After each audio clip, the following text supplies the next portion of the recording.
Welcome to a late night edition of Crime Time with DutyRon. Guys and girls, I'm a retired New York City police detective with 20 plus years of law enforcement. If you like all things true crime related from the police perspective, hit that subscribe button, hit that notification bell so you'll get all things DutyRon when I go live or upload another video. Hey, tonight we're going to talk about Gonzalo Lopez. It's the case that we covered from Texas. Centerville, Texas. He escaped off the prison bus, the TDCJ, negligent, and ultimately resulting in 5 human beings being slaughtered in Centerville, Texas. I'm just livid about it. I want to just say quickly before we start, I have to thank our Patreon supporters, the channel members, the moderators, the replay viewers, and all of you, my friends, my family. You guys are what makes this a great place, and I give thanks and praise, and I don't take it for granted. Thank you, thank you, thank you to each and every one of you for watching our videos that Ed Wallace and I make. It's our videos, and I say ours meaning not mine and Ed's. I mean it's all of our videos that we create. And I want to say thank you, and a special thank you to all the folks that come in beforehand, after, chatting, super chatting, sending love to the guests that we have on. You guys are unbelievable. But let's jump right into it and say, listen, what happened in Texas should never happen again. But unfortunately, we hear about this time and time again. I'm going to be joined tonight by the Tieperman family, Robert and Melanie, and we are going to have a special guest. I believe Braxton, the superstar, is going to be joining us. Braxton is going to come on in and just say hello to his YouTube friends and family. We've all become an extended family. Braxton and his mom are, as we know, the only civilians who witnessed and videotaped Gonzalo Lopez escaping from that prison bus. And had they not done that, we would have had to rely on the word of the TDCJ. And you know what? I don't even like saying it, but they were full of hogwash. They didn't tell the truth. And because they recorded that incident and that event, we are now being able to hold them accountable. And I think we're on the road to holding them accountable because the blood of the Collins family is on their hands. And there's no way of sugarcoating that. There's no way for me to make that sound nice because it doesn't sound nice. And the bottom line is the TDCJ, that's the Texas Department of Criminal Justice. They were responsible for securing all of the inmates that are in custody and Gonzalo Lopez, a 2-time murderer, serving 2 capital punishment charges, one for killing someone with a pickaxe and another one for shooting at law enforcement. Shame on them. Shame on them for letting Gonzalo Lopez run free and for failing to notify the community. I am outraged over it, and I continually will be outraged over it. We played the Collins family funeral the other day. We were all heartbroken over that. And we're going to continue to speak about it. I'm going to speak about this until justice is served for the Collins family. Those 5 are now silenced. So we're going to speak about that. We're going to get going on that. I think we got the thumbs up. I'm going to wait for Dr. Tieperman to give me the thumbs up. All right, we got it. Joining us from an undisclosed family camping location. We're not going to give up their location for privacy concerns. Robert, Melanie, and Braxton. Braxton, you're the star of the show. How are you, buddy? Good. Yeah. So what are you doing? You're out camping with the family? Yes, we're out here tubing. I'm fixing to go tubing again tomorrow. Awesome. Oh, I hope you're having a really good time. I'm going on vacation tomorrow. I'm heading over to Aruba, so I'm looking for some fun in the sun with me and my wife. So I'm looking forward to that. How you guys doing, Robert and Melanie? Good. It's finally Yeah. been able to get a little bit of relaxation and stuff. So it's been nice. We thought we'd get a little bit relaxation. We got away last weekend to Cancun. We went out to the island Isla Mujeres, and for about 3 days, and we thought, okay, we're ready to move forward. Came back in Monday night, had an interview waiting with Houston Fox 26, which got kind of, I believe, the ball rolling, which I think you may talk about a little bit here. And what's happening with that. So absolutely, we are going to talk about it. I have it queued up. We're going to play a couple of videos, but before we do that, because I know Braxton wants to get out and play with his sisters and the rest of the family that's out there, we just wanted to just check in with you, buddy, and say, hey, on behalf of all the Crime Time with DutyRon fans and subscribers, everybody's loving you. Look at these comments coming in there. Some are calling you the GOAT. Look, I'm putting it up on the screen. Braxton is the GOAT.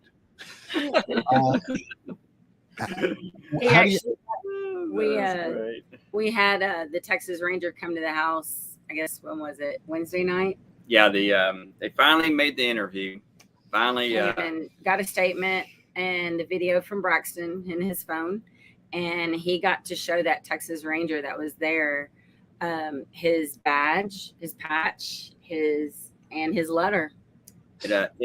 It shocked him. Yeah, it was kind of surprised. I told him the Ranger sat down that there was an OIG investigator too, but I said, hey, Braxton, show him what you want to show him.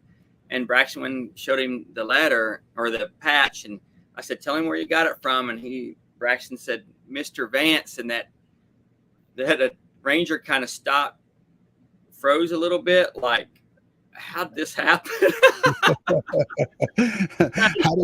How did he get that? And did he say that came from Uncle Ed Wallace? Well, you know what, guys? That's what this is. This is what good that comes out of this. We could pull a little bit of good out of this horror show that we all became friends with. But at the end of the day, law enforcement, they have to, and they do stand behind our children, because our children have to be able to trust them to protect them. Right. So I think it's really important that, young folks like Braxton and people that are watching this know that the overwhelming majority of police that are out there, and anybody from the law enforcement field, is there to that you can go to at any time if you're in trouble, or if anything happens to you. So but I love that story, because here we are, Melanie, Robert, you guys have been, jumping up and down and saying, hey, look at us, we're over here. We took this video. We saw Gonzalo Lopez escape. My son took the video, and nobody was coming around and paying attention.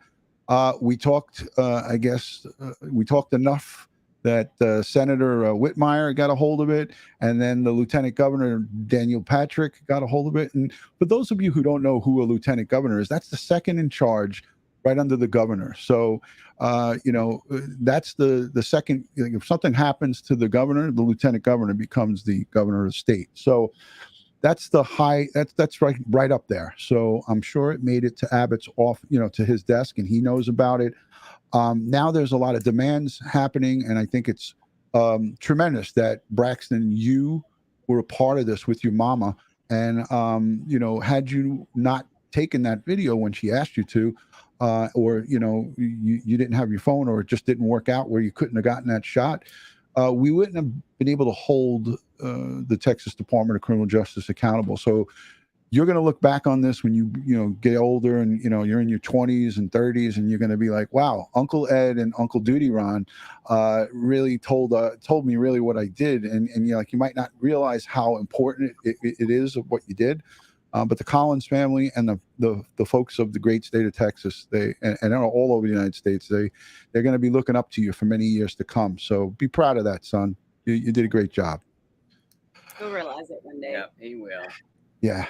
I mean, I can't tell you how proud I am of you, and I haven't even got a chance to meet you yet. So I can't wait to give you a big high five and a good old bear hug and say thank you in person. I know that will happen eventually. So it will, for sure. Yeah.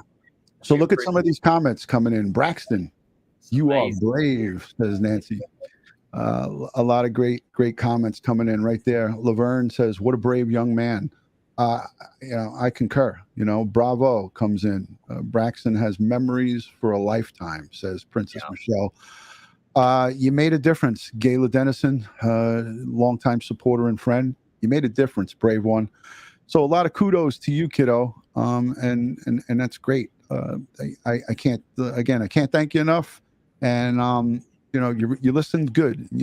You know, even though you took a little bit of the car door video, you got what was important, kid.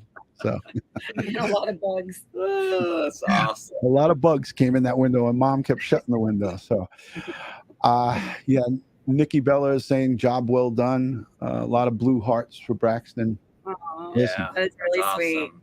Great Yeah. people. Yeah, Yeah. a lot of support. That's Yep. awesome. That's Oh, good. I love this one. Sally Kirby says you set a good example for kids everywhere. So great Oh, job. Wow. Good Yeah. point. Good. Yeah. Yeah. So that's Thanks, awesome. Sally. So let's get up to speed with what was going on. Okay. So it's been a little bit. Brax, you want to go? See you later, buddy. Bye. Come here. Bye, pal. Bye. It's okay. Bye. Bye, Brax. He's out. Hey guys, before I play these, you know what? Maybe I should just play the clip. But I'm just afraid that the Wi-Fi is going to go out. Can you just set up for these guys, like what led us up to the senator? I know started talking about it. You guys did some interviews. I know Mel, you did like at least one or two interviews, and then there was one where both of you guys were in your office and you were interviewed. I have that queued up, and I'm going to play it. But could you just tell us how the ball started rolling with TDCJ, or I don't want to give it away. I want you guys to tell the story, how it all developed. Well, I reached out to Greg Abbott's office, kind of gave him the story. I wasn't able to talk to him. Then talked to a friend of mine knows State Representative James White. Okay. And so I chatted for a long time with him. He was very supportive, very interested in hearing the whole story. I'm trying to think of, So I guess we had we got a Fox hold of News. Whitmire because of the interview. So it started with on Monday evening, Fox 26 with Randy Wallace, and Randy has a show he does. I believe it's called Breaking Bond. Yeah, So Randy's Breaking always kind of followed scenarios like what happened. Prisoners getting out early that were murderers, and then they go murder someone else. A lot of things that have prison-wise have been bad. Right. And so he reached out and contacted us and asked if we'd do an interview. And Melanie was not really interested in that because she was kind of had it. She's just wore out. Yeah. And so I said, Mel, I saw him interview Senator Whitmire and Carhan, Ron? The Carhan guy with the down in Houston. That's with I'm not sure of his last name. If you're talking about,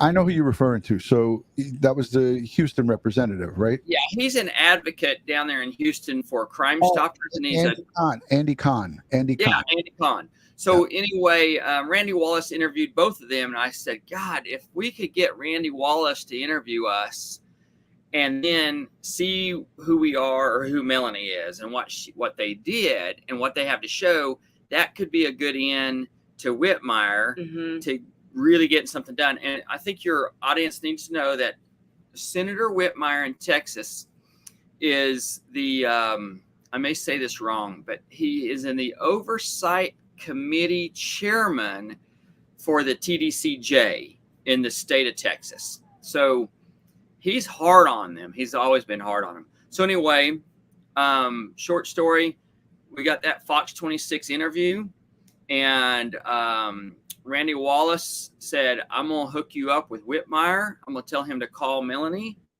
Whitmire called Melanie, talked to her, and then that night, and I don't know if he said anything about Lieutenant Dan Patrick, but 2 hours later is when Dan Patrick put out that letter that he wants to know from people of Centerville. Did we know about the break-in on Monday? And I think there's going to be a lot of investigations. I'm going to say external investigation going on. And it's funny because after that happened, it was like 4 hours later, I get a phone call that it's the Texas Rangers wanting to come talk to us. So it's and weren't they doing weren't they back at the Collins Ranch doing more investigating and more evidence and reenactments, I think, or something yeah. like that? So we left out on Thursday, a week ago from yesterday, Thursday, and there was a reenactment that they were going to do, or reconstructing the accident of the bus. And that same day, they were at the Collins Ranch doing a thorough search. I don't know what they're searching for. I'm going to guess they may be searching for that knife that everyone talks about, evidence where he's been hanging out, because there's a lot of, I mean, they have no answers. So I think that's what they're searching for. Yeah, and I think they're looking to dot their I's and cross their T's after the fact, because now the microscope is on them. Don't forget, they were able to, prior to this, they were able to just operate status quo without being checked and questioned. Now you have the governor, you got the governor's office, thanks to you guys jumping up and down and talking. And I want to show this clip here because it wasn't just you all, it was a lot of community members, a lot of folks who didn't want to come out and talk are now starting to come out and talk. So I'm going to play this little Fox 26 piece here, and then we'll be right back with us. And this is going to show some other folks coming out talking. First and only on Fox tonight, prison officials suspected an escaped inmate was still in the search area in Centerville 4 days before he killed 5 family members, but did not alert nearby residents. Or at least that is what they're saying. An alert for those residents could have possibly saved the Collins family, many believe. So Fox 26's Randy Wallace reports again tonight from Madisonville. Cop cars everywhere, lights, dogs, horses. I mean, it was like a movie. After convicted inmate killer Gonzalo Lopez escaped on May 12th, some Centerville residents living in the search area spent days on lockdown. It was one of the scariest. I mean, you never expect when you're living in a peace and quiet place to all of a sudden you have to be on lockdown. All of the stress and all of the sleepless nights that we went through, and the anxiety. We had to start locking all the doors like everybody else has. When you come back in your house, you got to clear it. You got to walk in and be sure that nobody's in the house. After about 9 days of searching, residents say TDCJ employees led them to believe Lopez was long gone. TDC agents, they told us that pretty much that they had a good lead that he was down in South Texas. And so everybody kind of goes back to normal life. In a statement, TDCJ says on May 31st, 4 days before Lopez shot and killed 5 family members of the Collins family and was later gunned down by police, a cabin near the Collins home was broken into.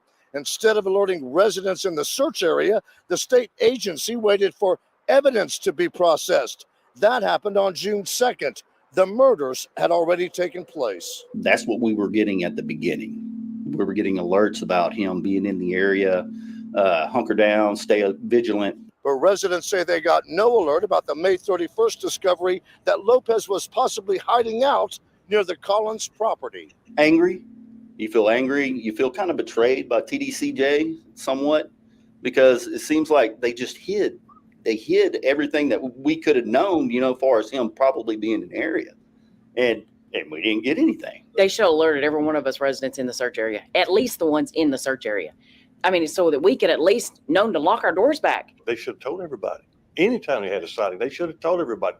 Heartbroken for the family, but angry that it could have been prevented. Texas Lieutenant Governor Dan Patrick has called for the Texas Rangers to investigate how Lopez escaped and why residents in the search area were not notified about Lopez possibly being in the area 4 days before the murders.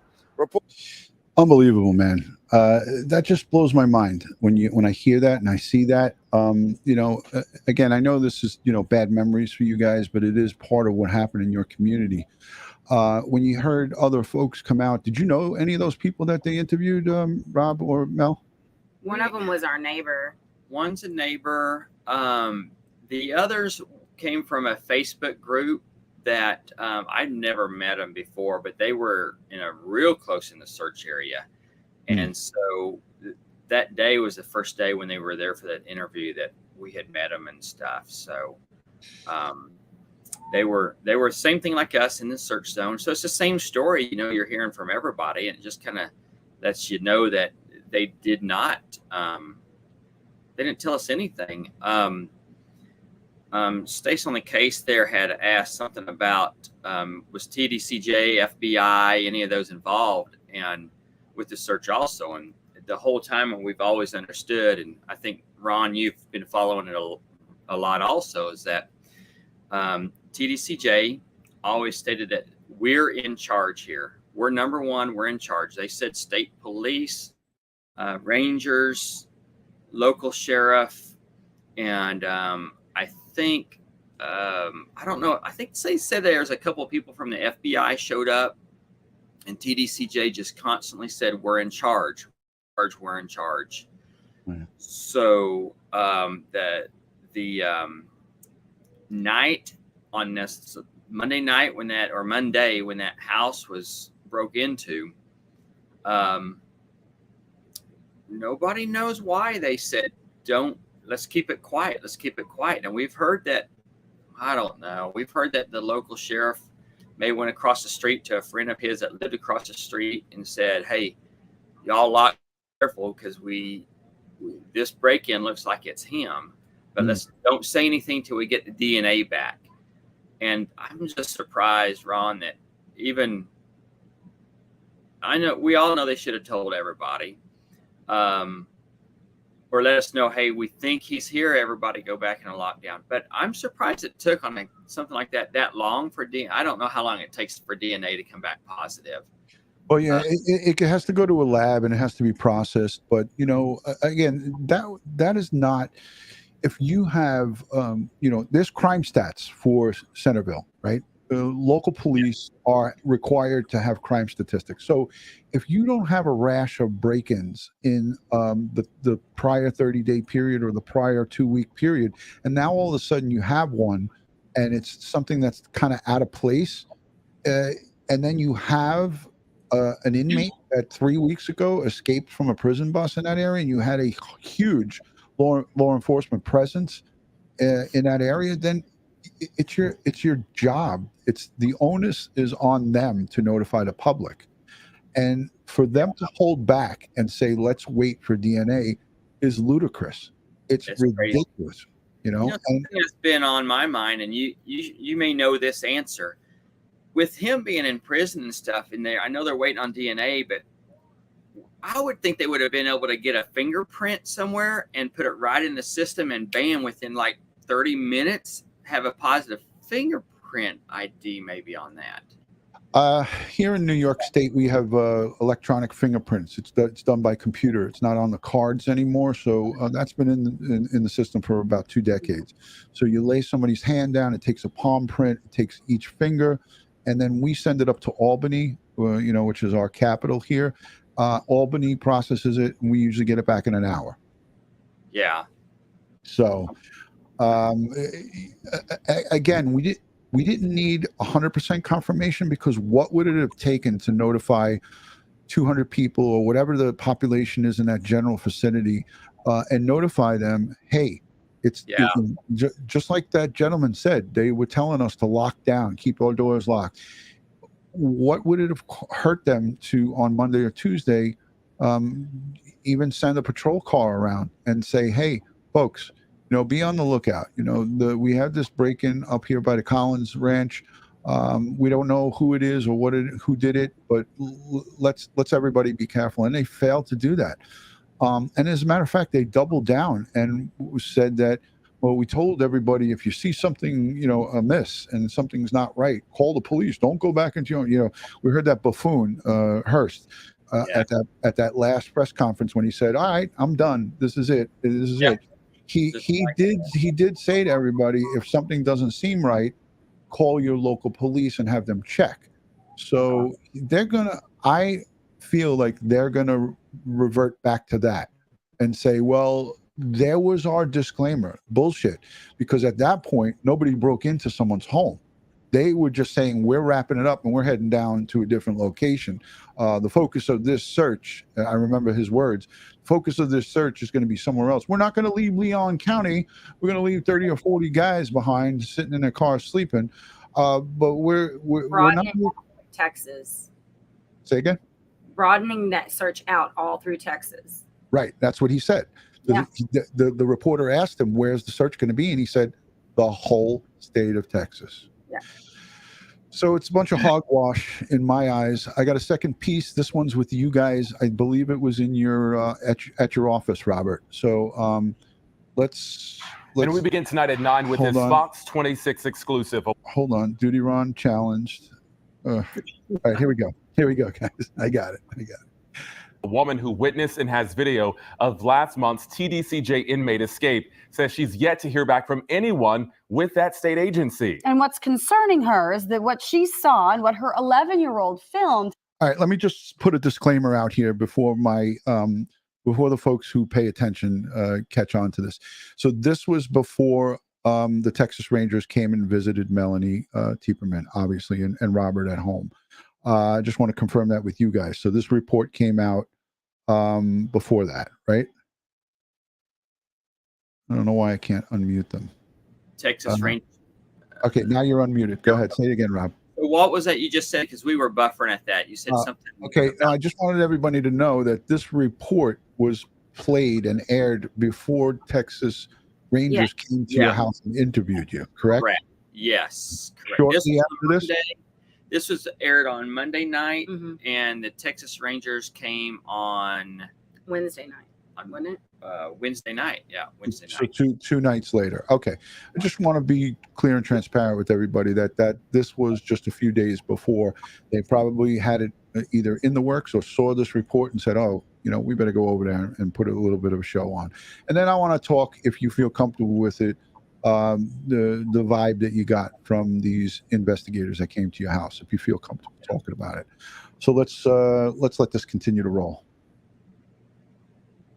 Doesn't appear to jive with what prison officials say happened. As video of last month's TDCJ inmate escape says she's yet to hear back from anyone with that state agency. And what's concerning her is that what she saw and what her 11-year-old filmed doesn't appear to jive with what prison officials say happened. So Fox 26's Randy Wallace reports from Madisonville. I told Braxton that. I said, Braxton, this inmate is running from this bus. He's escaping. I said, get your camera out. What Melanie Tieperman says she saw and her 11-year-old son recorded doesn't match with what TDCJ says happened on May 12th when convicted killer inmate Gonzalo Lopez escaped. TDCJ says the two guards on the bus chased after Gonzalez and fired shots at him. Did you see any law officers chasing after him? No. At first, the Jewett police officer was just sitting in his car. Did you hear gunshots? Were no, officers firing gunshots? There was no other officers anywhere. I was very concerned about the guards that I knew should have been on the bus not coming out, or where were they? To this day, no one from TDCJ has ever called and said, hey, Melanie, we need to talk to you. You witnessed this. No. Melanie's husband, Dr. Robert Tieperman, says a law enforcement source told him 4 days before the Collins family was murdered, evidence was found that Lopez had been in a cabin near the Collins house. And it was confirmed that the house was broke in. There's mud trails in the house, a water bucket in the shower, food missing, money missing, and a shotgun missing. The Tiepermans, who live near the Collins house, say no one in the area was notified. This could have been avoided very easily by just putting a little alert out. Hey, we feel he's still here. Everyone go back into lockdown. The people that made these decisions not to let us know, are they going to be held accountable for those decisions? Because families are people's lives are lost now. A spokesman with TDCJ is adamant that the officers fired at the bus tires to disable the bus and fired at Lopez. He also points out this is still an ongoing investigation. Lockdown. The people that I want to just say this part of the interview right here, and Rob, don't get mad at me. This was the best part of the interview right here, because this statement says it all. And I got to play it again, so I'm rolling it back. Made these decisions not to let us know, are they going to be hey, we feel he's still here. Everyone go back into lockdown. The people that made these decisions not to let us know, are they going to be held accountable for those decisions? Because families are Bingo. That was fucking aces right there. And excuse my language. I'm sorry. And if I may say, Robert, your wife looked beautiful in that interview. The first time out of all these that probably even did anything to my hair. Well, that was a respectful comment, because I'm just giving credit where credit's due. You looked wonderful, and you put a fantastic message out, because that said it all right there. Is anybody going to be?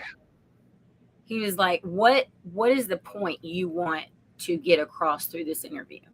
Right. And that was one of the main ones. Yeah. Very powerful. That was the best interview with both of you together. And Doc, you looked handsome too. So I can't leave you out of the picture. But seriously, this is a situation that is, nobody's ever going to forget this. This is not something that can be swept under the rug. And I feel, and you guys feel it even stronger than me, that they were trying to sweep this under the rug. If you didn't, I mean, how do you guys agree with me on that a little bit? Yeah, they were obviously trying to make their own story up. And what we've heard, because Senator Whitmire has been on TV a couple times talking about what happened, and he's getting his word from one of the head up guys at TDCJ. And so we're telling him the story of what happened. So guess what? He gets the video, or sees a video of what really happened. And then he's like, wait a second. And he catches on, and he's like, this shit ain't matching up. What this guy at TDCJ is telling me and what I'm seeing and hearing on TV. So we get a phone call over here, and then shit hits the fan finally. And they are going to start investigating this. So I could tell when I was talking to him that he was listening very intently, and he was asking detailed questions. And I really, really believe he was having to repaint the picture in his mind of what actually happened and what he was told happened in the beginning. I really feel like during the time I was telling him, he was having to revision that whole thing, because it did not match up. I don't believe it matched up for him either, from what he was told from them. Yeah, it certainly didn't. I got another, I'm going to play another clip here. I know I got you guys full screen. I'm just trying to set it up. This is the lawmaker believes Gonzalo Lopez had help from other inmates. So I think this is Whitmire. We are learning more tonight about so what let me took see if I place can inside add of this. Leon Hold on. County home where a grandfather and his 4 grandsons were murdered. Autopsy results released today show all 5 family members died from stab and gunshot wounds. News 3's Caleb Britt joins us from the home, where officials continue their investigation tonight. While there is a sigh of relief from neighbors that Gonzalo Lopez is no longer a threat, there are still a lot of unanswered questions. I'm still nerve-wracked over all of this. Susan Petty Donnell says she shakes every time she drives by the home the grandfather and his grandsons had their final moments. I pray for the family, and I hope that they do find more answers and that we can get some closure. Petty Donnell has questions. Why were he and his kids allowed to just go in there without any type of escort or anything? Catherine Harvey lives less than 5 miles away from the family's home. She says her questions start from the beginning. How was Gonzalo Lopez able to escape the prison bus? They definitely need to look at how they're transporting their prisoners, because obviously it's not working the way that they're doing it. Officials have had a steady presence at the family's home in Centerville, but haven't provided the answers many are asking during their investigation. Residents say they're praying for peace for the Collins family and the Centerville community. Losing all your children, it's tough. There are no words. There really aren't. I hope that we'll return to feeling safe like we used to, even those of us that have alarm systems and cameras and whatnot. State Senator John Whitmire believes Lopez was able to escape the TDCJ bus with the help of the other inmates on the bus. He believes he was able to escape his restraints and the prison gates with the help of a key and prison-made tools. We'll continue to follow the story and bring you any new developments. All right. I thought that that was going to be an interview with him, but it's not. So I got to look it up. Hold on a second. How do you guys feel? Do you guys feel safe in Centerville now? Hold on. I got you muted. That was me. Do you guys feel safe in Centerville? I think a lot of us have a lot of, if you want to label it, PTSD from this. And it's not just us, you know, including Braxton. We're probably going to have to get him some counseling. He started having some nightmares. You know, it's really hard for a little one like him, you know, to actually see that prisoner, not just hear that there's someone out there. He visually saw him go, to know he was out in the woods the whole time.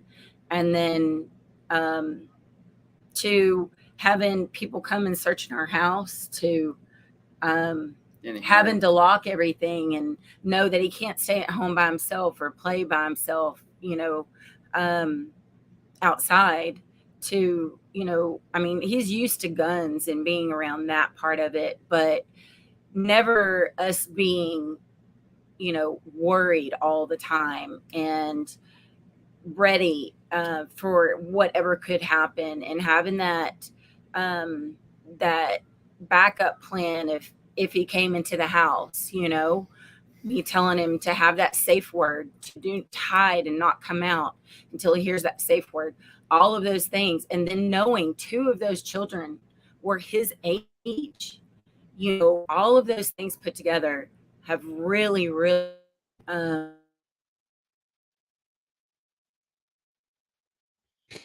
So I think they, you know, they're on a satellite internet or some type of pocket internet. So we kind of lost them for a second. You guys froze up. am I back? You're back now. You're back. I think us as adults, we're still like that. Anytime I see a prison bus, you know, I'm looking at every detail of that prison bus now. My first interview, they, you know, I made kind of a little joke about, yeah, I'll be checking all those buses out. Well, 3 weeks later after that interview, because that was the very first day by KBTA, I definitely am looking at every detail of those buses when they come through.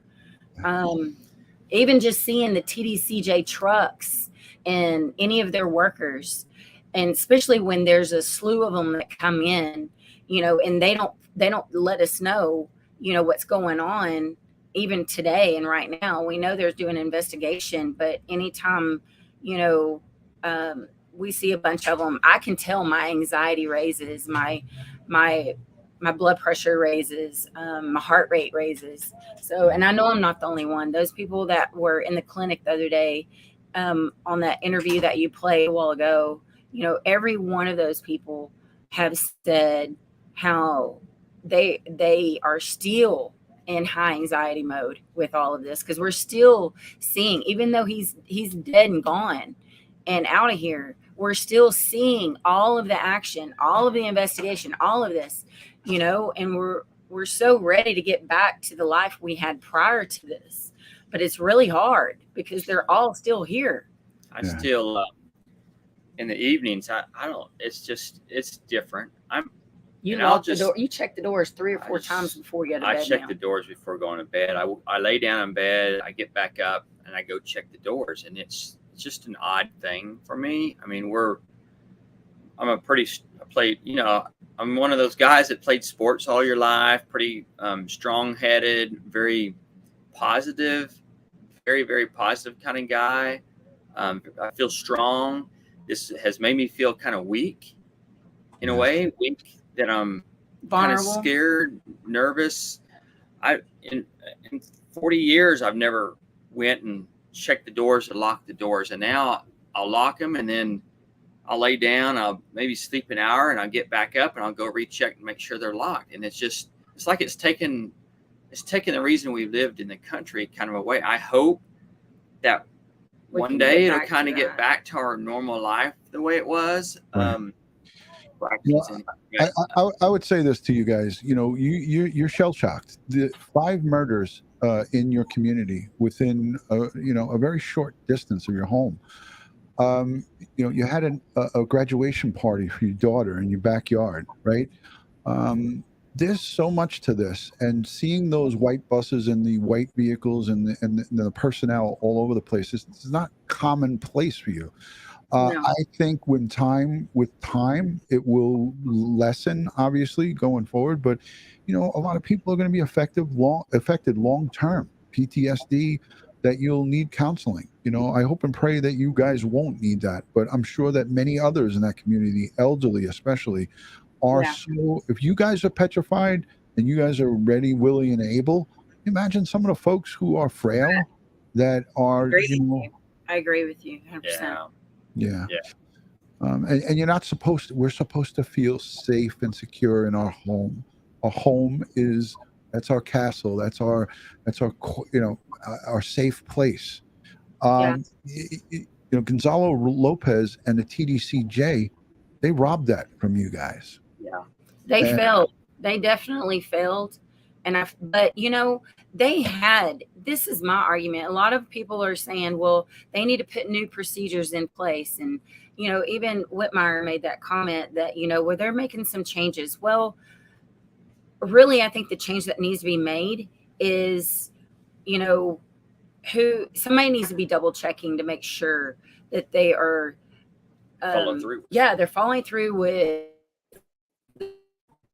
what they set in place now. Because if they had just followed the rules and regulations they had in place to begin with, he wouldn't have been able to escape this time. Yeah. If somebody's not double checking them and staying on top of them to make sure they are following the policies and procedures that they do set in place, no matter what they are, then we're going to continue to have a problem. Yeah. And that's very true. That's very true. And if there's not changes and accountability, there needs to be accountability for what happened in Centerville. And they need to ensure that it'll never happen again. The state of Texas and the great, citizens of Texas, you guys call yourselves Texans, right? You guys deserve better. We deserve better from our law enforcement and our corrections, because the police arrest these savages and put them behind bars, but corrections, it's their job to keep them there and to keep us safe. So when they transport them, where was the third guy? Where was the chase car? Right. Where was competent personnel that was going to take care of it? And that Jewett police officer as well. Let's go to this. This is Whitmire interviewed by our good friend Brian Entin of News Nation. He is partners with Banfield. He went on with the first interview with Banfield. So this is going to be Brian Entin from News Nation interviewing Whitmire. It's going to be a little music to go along with this. So give us a little bit of entertainment, but let's just hear what he has to say.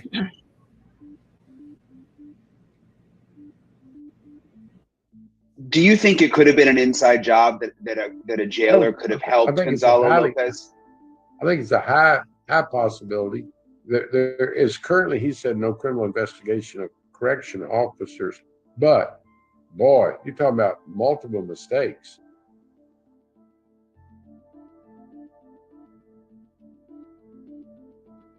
Other inmates knew what was coming down. He had told other inmates, this is your chance to escape. I'm going to break out. 16 inmates. They all started singing, jumping up and down to distract that correction officer. And then, of course, the driver who got stabbed was watching the road. So I think some inmates will probably get charged with assisting in the breakout.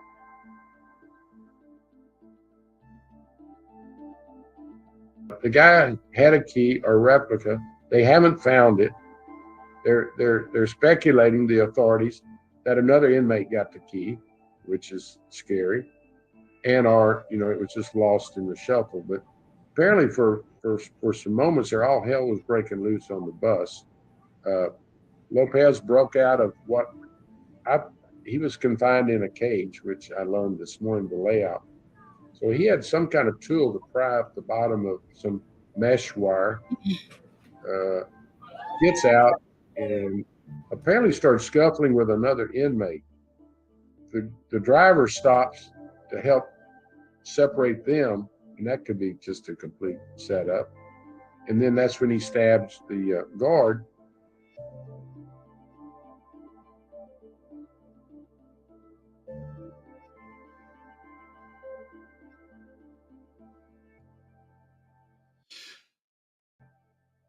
So that was Brian Entin's coverage, and I thank you, Brian, for that. I was on the phone with him just the other day. We were discussing this case and others. Brian Entin's going to come back and join us to talk about Gonzalo Lopez after I come back from vacation. What's your thoughts on Senator Whitmire and his vigor in trying to bring to light what happened? Melanie, I'm going to ask you, and then Robert, you follow it up. How do you guys feel that he is going to get some answers for you guys? What was your vibe on this guy? I felt a lot of sincerity, which was a relief for me.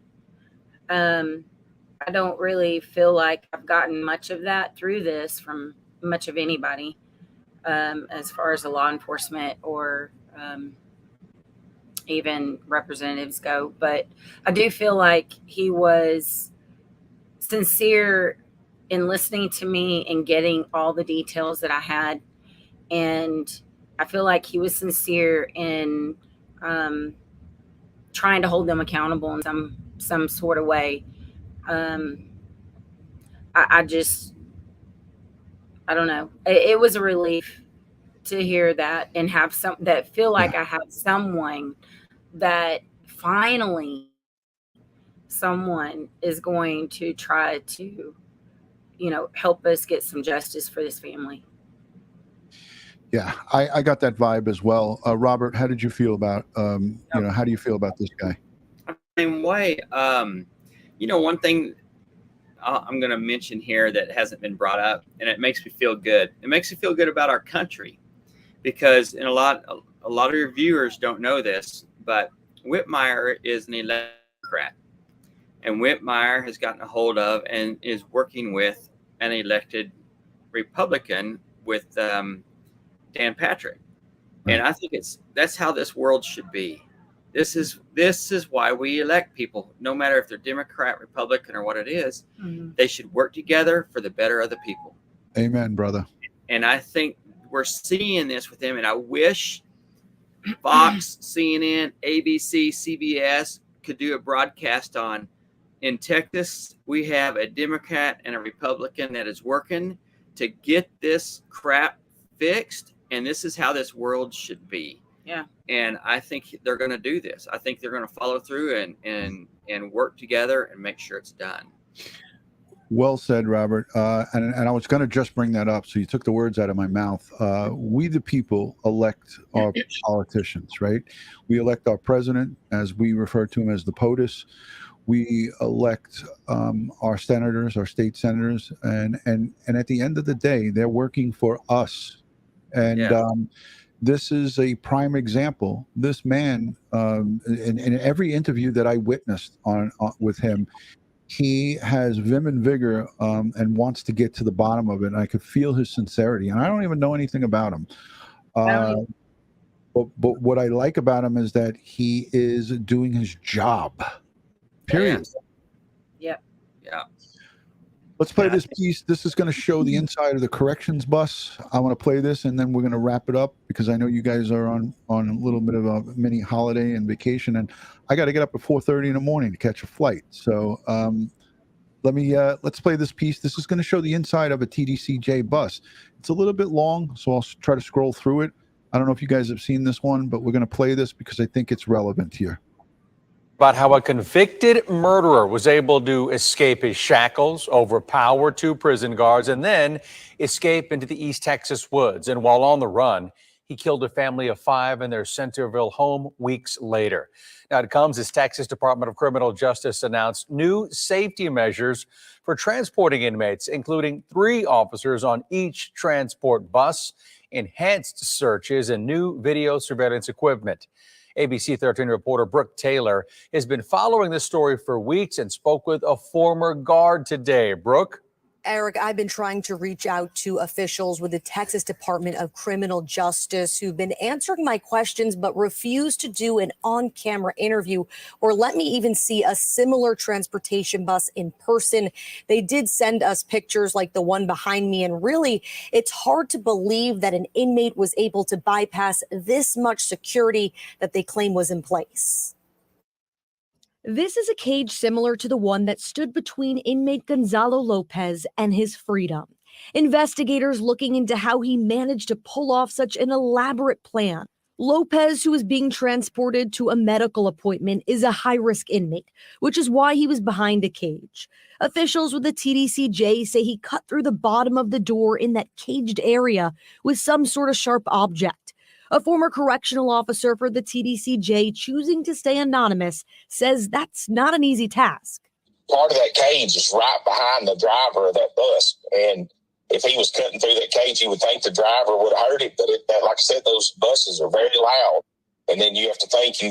So I'm going to stop it right there. Just to look, this is an example of a TDCJ style bus and a setup. These pictures were provided, I think, by the TDCJ. And I saw one from a woman, I'm not going to mention her name, but she sent me some pictures. She saw a bunch of these buses at a repair facility in town, and she took those pictures. Melanie, I know you know who I'm talking about.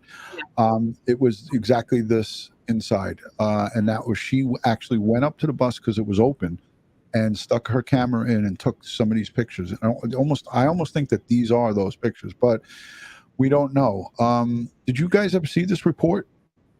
No. No. Okay.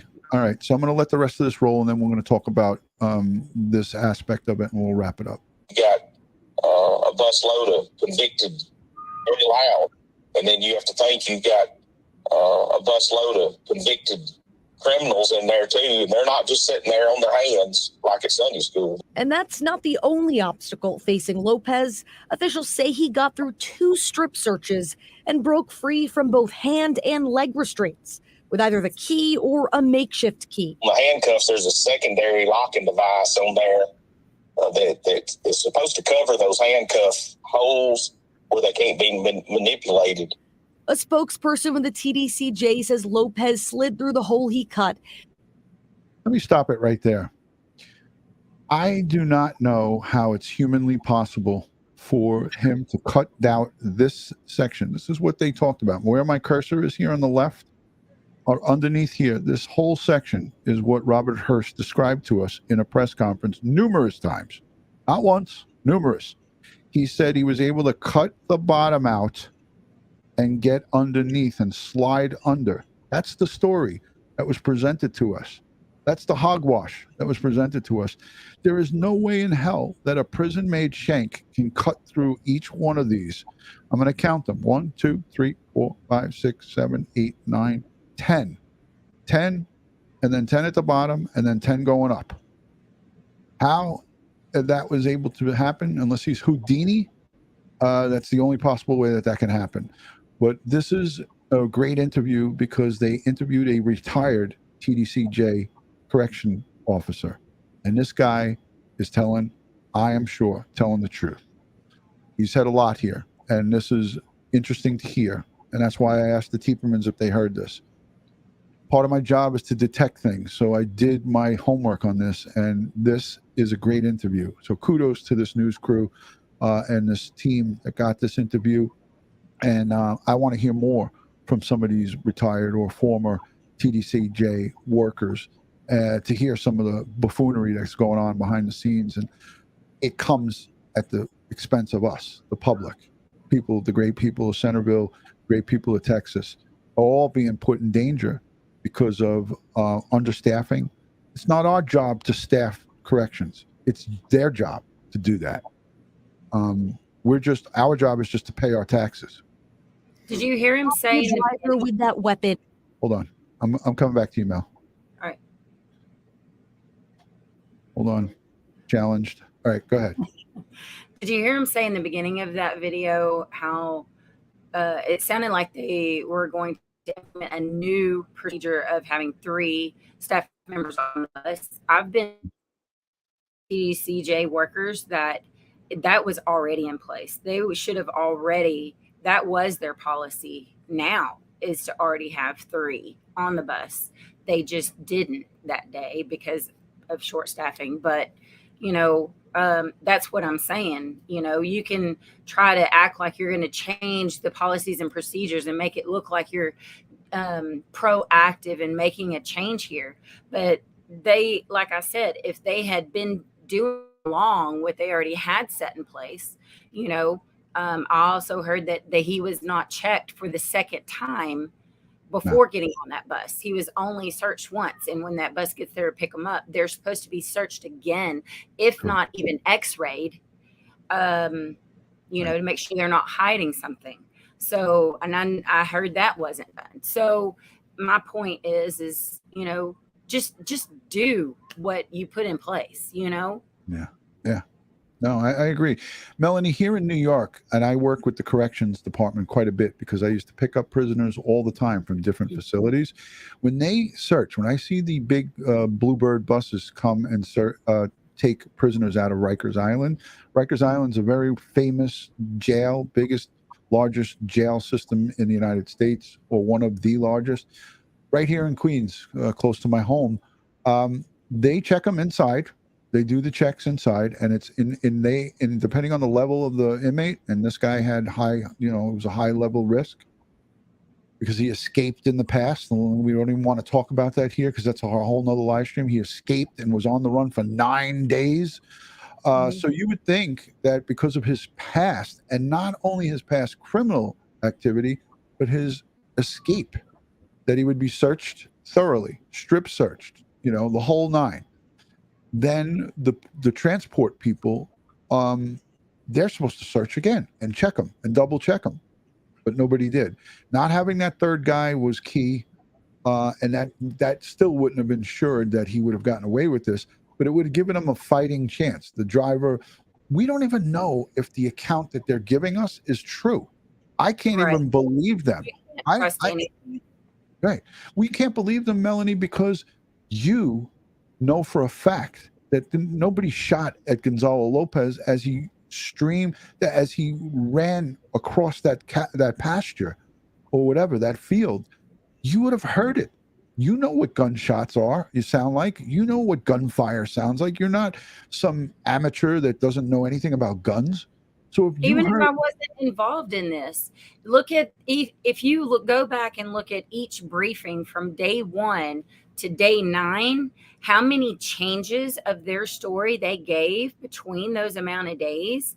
Even if I wasn't involved in any way, I would doubt them just by their own, you know, briefings every day, because that changed consistently. Yeah. I witnessed it change myself with you. We talked about it. Yeah. You know, one thing I didn't even tell you is I have a friend who works for TDCJ, and she sent me a picture of a new policy they put in place where I guess if an inmate tries to escape or I forget what all, misbehaves in some way, then they don't get the right to have their hair. They have to shave their head. And I was, at first when I read that, I thought, oh, well, I guess they could hide things in their hair. But then I got to thinking, wait a minute, you know, when people join the military, them to shave their heads, you know, I'm thinking,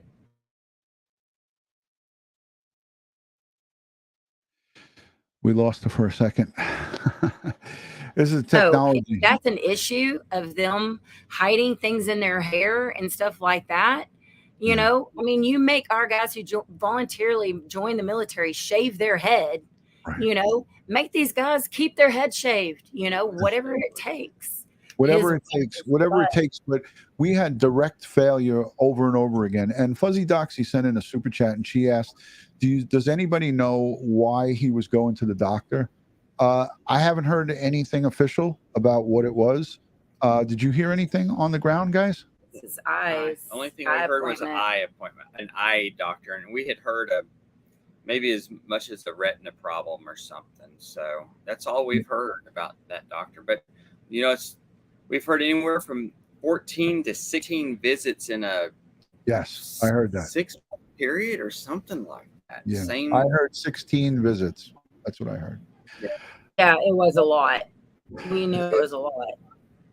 So that's another 15 or 16 more dangerous movements, because God only knows if they had the same setup. Were they doing it the same way? And this guy had 15 or 16 different looks at what they're doing wrong. Let me let the rest of this play, and then we're going to wrap it up because we're at the hour. I want to just play the rest of this. It's almost over. And a second armed officer with a shotgun went out the emergency exit. Hold on, I got to put this back. Security over those inmates on the front of the bus so the driver can drive. The TDCJ now going back to requiring 3 officers, but the staffing shortages that may have caused the cutback apparent. As of April, there are more than 7,600 vacancies, according to officials. Statewide. This is not on us, the civilians. This is on TDCJ.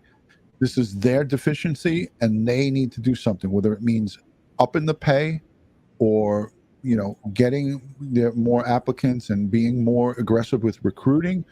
That's their problem. That's not the public's problem. But I just want to say that. I just want to highlight that. I know the news is just showing this, but they need to do better. If there's 7,600 vacancies, they need to bridge that gap. The TDCJ running at only 68% of where it should be. Now we're at a point that these facilities can't even function properly and safely because they're so short on staff. And now they want to fix it all of a sudden, but there's not a quick fix for it at all. It's going to take a lot of time. Tell the Collins family a lot of that. training, and pay is not well. The conditions are terrible. One of the officers on that bus back to work as usual, and the other officer on that bus is on approved leave. The Texas Rangers are heading this investigation, and as of tonight, there are no criminal investigation into any officer involved here. We'll, of course, keep following this and keep everyone updated. In the newsroom, I'm Brooke Taylor. Well, that was a great report. Thank you for that, Brooke. Guys, there's no happy ending to this. You guys know, and you talked about it here on this live stream. You guys have to live with this for the rest of your lives. And your son, he's 11 years old, right? He's got to look at this and try to make sense of it going forward. And I'm hoping and praying, that everything is okay. But think about all the other boys and girls who have the different levels of fear and anxiety that they're experiencing. So it's a shame, and I hope that we get down to accountability and people pay the price for this. I think people should be fired behind this. This is my opinion here. I think people should be fired for this and never in that profession again, whoever is responsible for this. And if there was anything that was inside job, because I feel that he had to have had a little bit of help from the inside. And if any of those folks are found to be guilty of helping him, they should be put in jail themselves. How do you guys feel about that? I have been hearing from a lot of TDCJ workers, retirees, saying that that's just been an issue for years and years. That if someone does wrong, they don't fire them. They don't really have any consequences. And then another one has said that they have consistently through the years not followed procedures. And, if an employee has an issue or a problem with, then, they report it and it's never handled.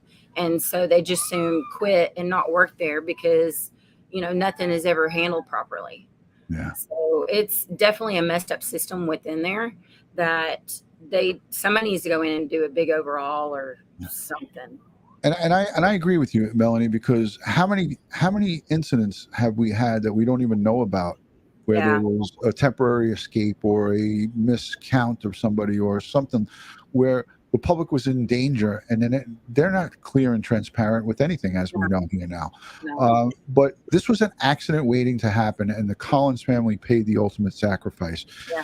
So, you know, again, I played that funeral because I wanted people to see the reality of what happened in Centerville and the impact. We all felt it. We all cried. We all shed tears with you guys.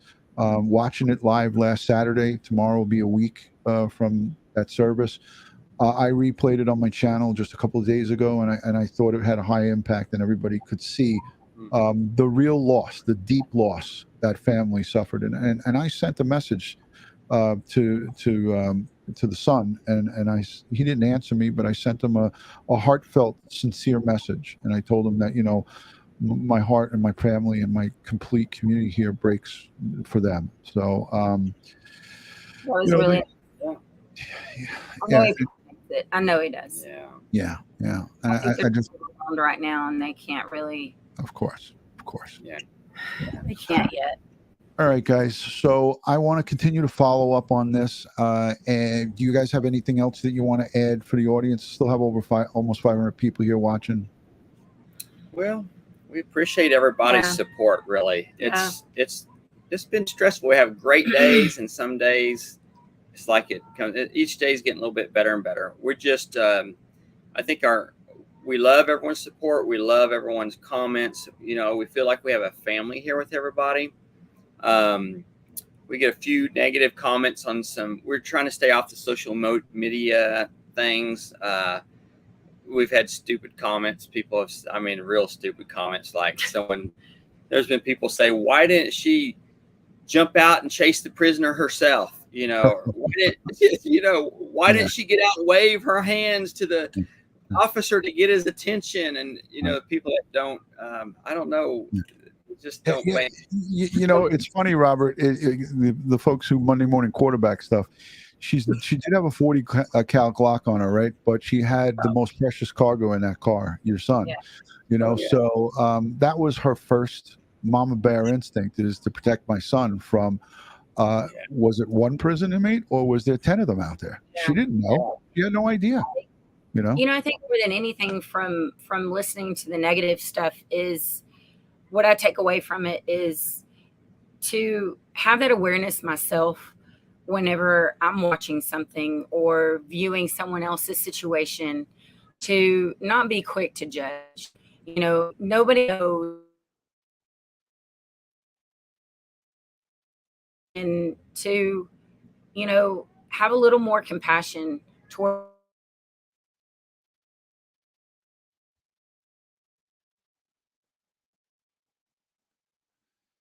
I'm hoping that they come back because she's in the middle of saying something really good here. All right. All right, you're back. You're back. It's just to, you know, just have more awareness when you're trying to comment on someone else's situation. Yeah. If you don't have something nice to say, don't say it at all. That's how I look at it. You know, like, you can't walk in Melanie's shoes. You don't know what Robert and Melanie and her whole family is going through. You know, there's an extended family. They have daughters. They have, you know, they have other children. And this affects everybody, right? Straight across the board, you know.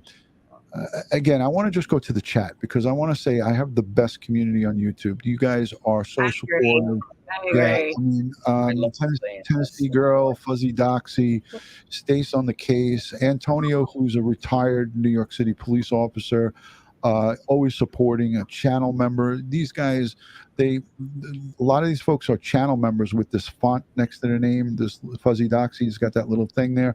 They support this channel through monthly contributions, and I can't say enough. I want to thank the channel members, the regular subscribers. You guys are awesome. The regular subscribers, they also watch the videos and help to contribute to some of the good that we do here on Crime Time with DutyRon. If you're not yet subscribed, please consider subscribing. Hit that notification bell. Follow me on Instagram, Facebook, and Twitter, all one word, DutyRon. Ed Wallace he's got the night off. I gave him, I signed his slip. I gave him the night off. even though I have to get up at 4:30 to catch a plane over at the airport. But yeah, Ed Wallace is he's got so much great information. He's a DNA expert, a crime scene expert. He's a teacher. He teaches police departments across the country on weapons of mass destruction and DNA evidence collection. You can't go wrong here on this channel, because if I'm not giving it to you, Ed is, and we also have EquiSearch Midwest. Lost is not alone. They're out there right now searching for Dylan Rounds by drone.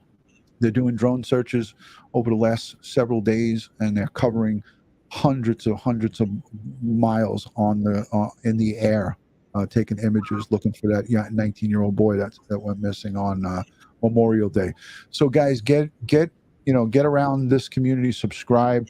You got the Tiepermans, who are part of the family now. Rob even said to me that the great Dr. Tieperman said, Ron, if you're covering any other cases and I can help you, give you a little bit of an input. He wants in. He wants it to be the trio. He wants it Crime Time with DutyRon, Ed, and Dr. Robert. So he wants in.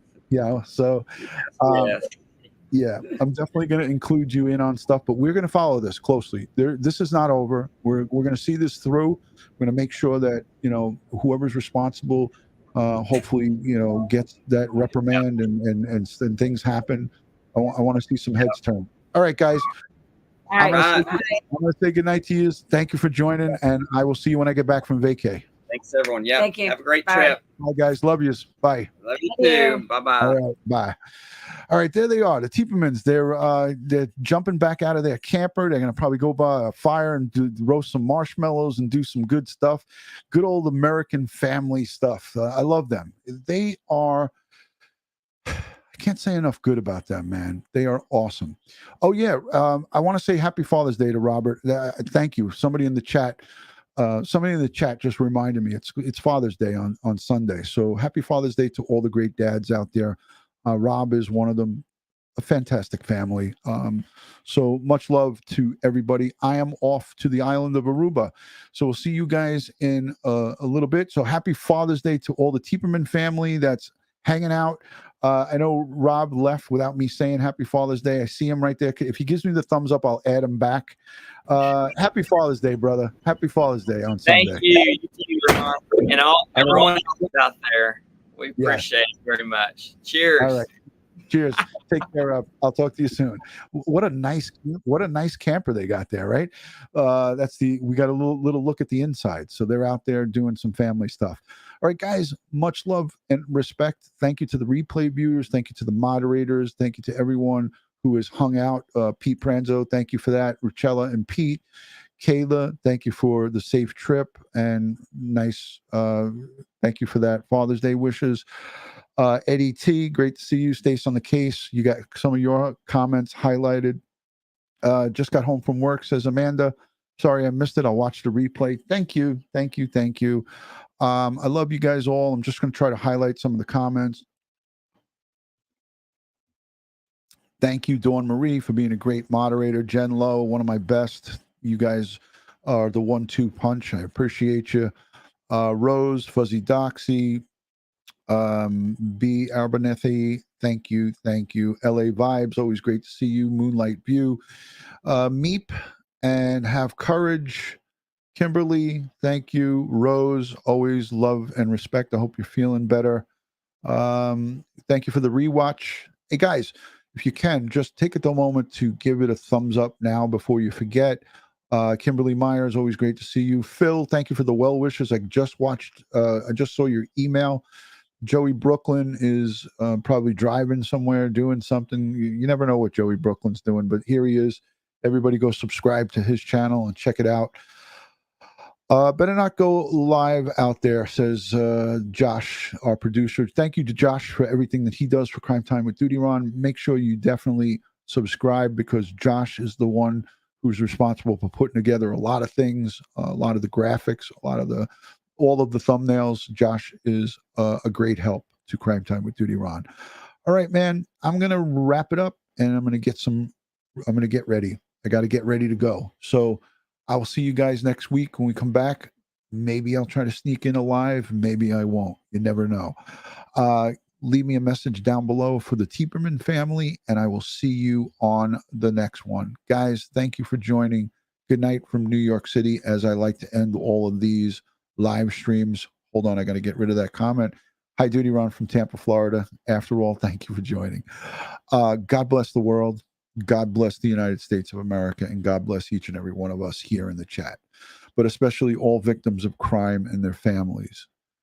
The Collins family, they need us now more than ever. Let's send them prayers, strength, and positive vibes. Happy Father's Day to all the great dads out there and all the great dads we've lost. My dad up in heaven, I want to say happy Father's Day, Dad. I love you and I miss you. I'll see you guys soon.